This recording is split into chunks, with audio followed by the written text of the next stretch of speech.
Dr. Anton Stres, v še vedno prazničnem vzdušju. Včeraj smo namreč praznovali 31. rojstni dan naše države Slovenije, ki vam je še posebej draga.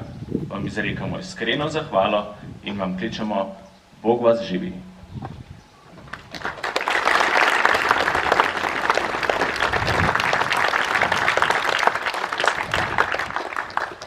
V imenu odbora Kapele mučencev en velik bohlonaj vsem, ki ste kakorkoli pripomogli k izpeljavi današnje slovesnosti.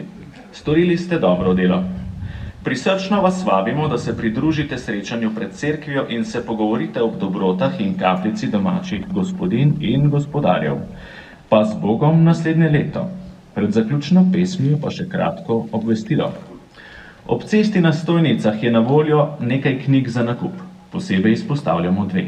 Prva, z naslovom Stric Bric, je izšla nedavno in opisuje življenjsko pot našega rojaka, duhovnika Ivana Koširja, ki je bil dalj časa duhovnik v Vedrijanu. Avtor knjige je Tone Košir.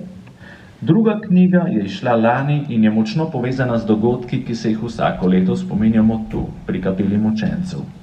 Knjiga z naslovom Še en čudež govori o neverjetni življenjski poti Antona Babnika, med vojno pripadnika ilegalne slovenske legije, zaprtega in mučenega strani Nemcev, ob koncu vojno pobeglega na Koroško in po nekaj dneh vrnenega v Slovenijo, kjer je všel iz konvoja smrti.